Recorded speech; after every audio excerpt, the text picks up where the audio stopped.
Who is this devil? Is he real? Or is it a figment of your imagination? Or is it just something in philosophy? According to the Quran, he's very real. Substance is real, you just don't see it.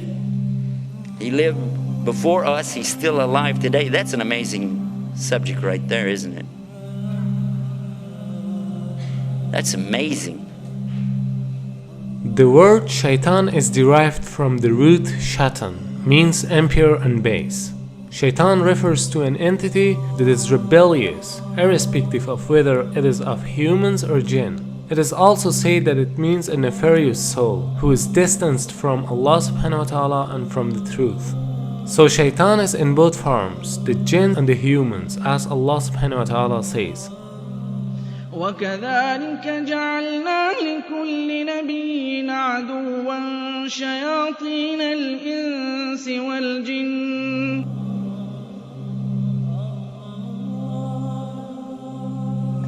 Now what is this about the jinn? Why do you have to believe in that? Well, they're part of something called al-ghaib.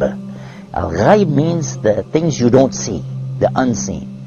You agree and I agree, we don't see Allah. Okay, so he's in the ghaib, the unseen. We agree there are angels and you don't see them. They're in the ghaib, unseen, made out of light. And now the jinn, and we don't see them. They're also in the ghaib. They're made from a fire which has no smoke to it. And if fire has absolutely nothing like smoke to it, or that it could be that you don't see that either. There's heat that you don't actually see, isn't that true? The both kind of shayateen are trying to lead people to evil deeds. The jinn kind of them are whispering to your hearts so that you can't see them or hear their whispering. And the human kind of them are whispering to your hearts in a way that you can see and hear but not realize it as whispering. And he can be anyone, even a friend of you who suggests you for drinking alcohol or any other kind of evil deeds. As far as the question is concerned with Iblis, it should be noted that Shaitan is a common noun, whereas Iblis is a proper noun. Iblis is also from among the jinn, who was the first creature that disobeyed Almighty Allah's command. We don't see the jinn, but we said that they have choices. And they were making choices even before Adam or human beings were ever created. And their choices were sometimes good, sometimes bad. From them comes the one we call Lucifer or Iblis. And who is that? Who is Lucifer? Who is Iblis? You might say he's the devil, the Satan or Shaitan as he's called in the Arabic language. But actually he started out as a worshipper of Allah. And he was worshiping and praying to Allah and extolling Allah to the extent that Allah raised him up to be even with the angels. Now remember, this guy Iblis is not an angel, but he was worshiping alongside of them because of his ibadah or worship, being so lovely, and Allah raised him up, you see. But then what happened? And this is an important story. So we'll digress from a moment from our beauties of Islam to go into this to get a concept here to understand a big mistake that some people make when they say that he's from the angels. Angels don't make mistakes. They do as they're commanded. So when Allah created the best of His creation, what did He create? He created Adam, a human being. He created Adam from what?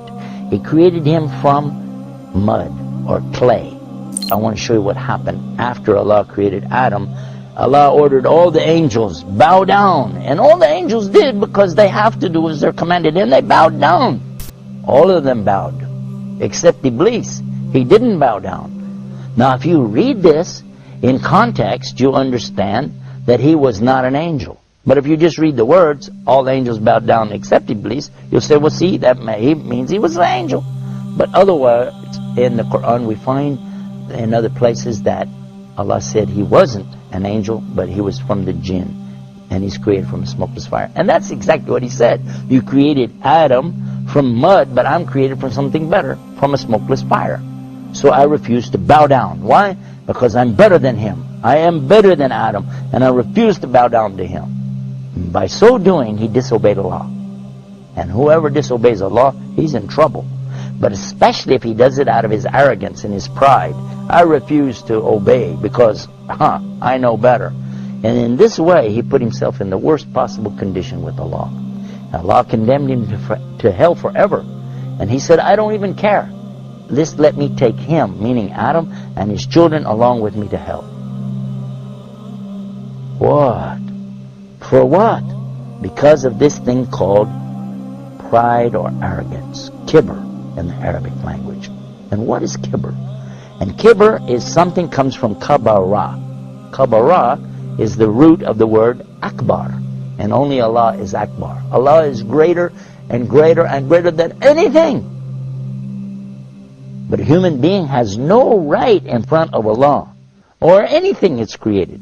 The jinn, the angels, nothing have the right to come in front of Allah like this and say, hey, who am I? You know, I'm this, I'm that. No, Allah gave you a commandment. You do it.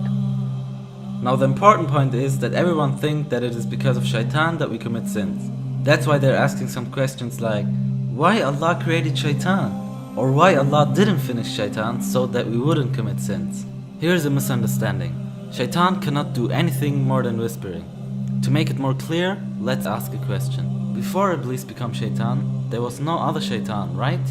So who told Iblis to disobey Almighty Allah's command? Here's the point. There was no shaitan before him. He did it because of his nafs. Suppose that even if there was no shaitan, still we'd have nafs. So we'd commit sins. Because this world is a test for the mankind and the jinn kind. Now same as the case with Iblis, he's also in this test because he is a jinn and he has nafs. So Allah subhanahu wa ta'ala didn't create him as shaitan, rather he himself chose to be shaitan. Not only Iblis but all the other shayateen are choosing to be shaitan by disobeying Almighty Allah's order. Now, what happened next? Well, that's when Allah told Adam that he could have anything that he wanted in all of the paradise. Go ahead, enjoy. But there's one tree, don't eat from it. Of course, you know what's going to happen. And the devil came to him and to Eve and got them to eat from that tree. And they were cast down because of that. But Allah knew from the beginning they would eat from it. That's why Allah put it there. Because this life, and this is the whole reason for me telling you this story, so you can get this one beauty of Islam, to understand this one thing. This life is nothing more than a test. The obvious point is that Iblis was the first of all shayateen. Therefore, he is the leader of them. And all shayateen are tools for this test, even though they are also giving test.